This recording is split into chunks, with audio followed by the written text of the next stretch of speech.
আমাদের অনেক মুসল্লি জুমার দিন উপস্থিত আছেন এবং বিশেষভাবে রমজানে অনেক মুসল্লি বেড়েছে, আলহামদুলিল্লাহ। এটা প্রশংসনীয় একটা ব্যাপার, এটা প্রশংসার দাবি রাখে যে রমজান মাসে মুসল্লি বেড়েছে, যুবকরা ইবাদত করছে, বৃদ্ধরা ইবাদত করছে, সব শ্রেণীর নারী পুরুষ ইবাদত করছে, এটা প্রশংসনীয় একটি ব্যাপার।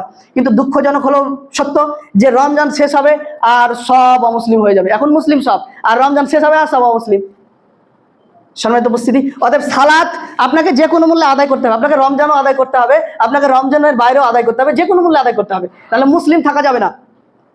আল্লাহ রসুল সাল্লাল্লাহু আলাইহি ওয়াসাল্লাম সহিহ মুসলিমের হাদিসের মধ্যে বলেছেন, সহিহ মুসলিম কিতাবুল ঈমান হাদিস নম্বর 148 এবং 149, জাবের রাদিয়াল্লাহু তাআলা আনহু বলেন যে রাসূলুল্লাহ সাল্লাল্লাহু আলাইহি ওয়াসাল্লাম বলেছেন, বাইনার রাজুলি ওয়াশ শিরকি ওয়াল কুফরি তারকুস সালাহ। আল্লাহর বান্দা কাফের এবং মুশরিকের মধ্যে পার্থক্য হলো নামাজ।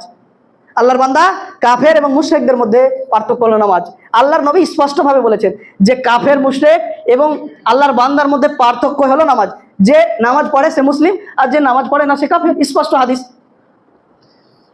সুনানে তিরমিজির মধ্যে রয়েছে, রাসূলুল্লাহ সাল্লাল্লাহু আলাইহি ওয়াসাল্লাম বলেছেন, সুনানে তিরমিজির 2658 নম্বর হাদিস এবং 2619 নম্বর হাদিস। জাবের রাদিয়াল্লাহু তাআলা আনহু বলেন যে রাসূলুল্লাহ সাল্লাল্লাহু আলাইহি ওয়াসাল্লাম বলেছেন, বাইনাল আবদু ওয়া বাইনাল কুফরি তারকুস সালাহ। আল্লাহর বান্দা এবং কাফেরের মধ্যে পার্থক্য হলো নামাজ।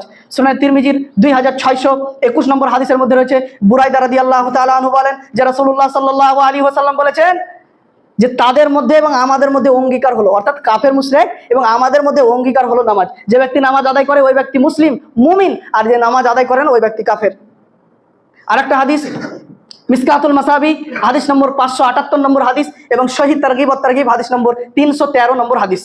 আব্দুল্লাহ ইবনে আমর ইবনে আস রাদিয়াল্লাহু তাআলা আনহু বলেন যে রাসূল সাল্লাল্লাহু আলাইহি ওয়াসাল্লাম বলেছেন যে বেনামাজি কিয়ামতের মাঠে ফেরাউন, হামান, কারুন, উবাই ইবনে খালফের সঙ্গে উঠবে। ফেরাউন কাফের না আল্লাহর ওলি? কঠোর কাফের। ফেরাউন হচ্ছে পৃথিবীর মধ্যে সবচেয়ে বড় কাফের। তা আল্লাহর রাসূল সাল্লাল্লাহু আলাইহি ওয়াসাল্লাম বললেন যে ফেরাউন, হামান, কারুন এবং মুনাফিকের সর্দার উবাই ইবনে খালফের সঙ্গে উঠবে। কে? যে নামাজ আদায় করে না।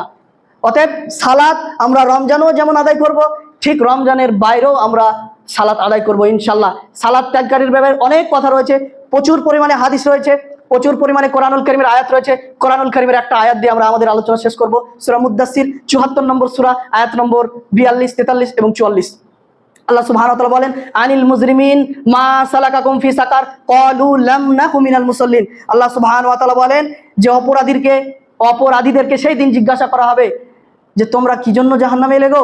তখন তারা বলবে যে তারা বলবে যে আমরা সালাত আদায়কারীদের অন্তর্ভুক্ত ছিলাম না, আমরা নামাজ আদায় করতাম না, এই জন্য আমাদেরকে জাহান্নামের মধ্যে আসতে হয়েছে। তাহলে বোঝা গেল যে জাহান্নামী হওয়ার অন্যতম কারণ হলো নামাজ ত্যাগ করা। আমরা সকলে নামাজ আদায় করবো তো ইনশাআল্লাহ? সবাই ইনশাআল্লাহ বলেন ইনশাআল্লাহ। আমরা সবাই নামাজ আদায় করার চেষ্টা করবো। আল্লাহ সুবহানাহু ওয়া তাআলা কবুল করুন। সম্মানিত উপস্থিতি, এখানে আমাদের আলোচনা আমরা শেষ করলাম। ওয়া আখিরু দাওয়ানা আলহামদুলিল্লাহি রাব্বিল আলামিন। আসসালামু আলাইকুম ওয়া রাহমাতুল্লাহি ওয়া বারাকাতুহু।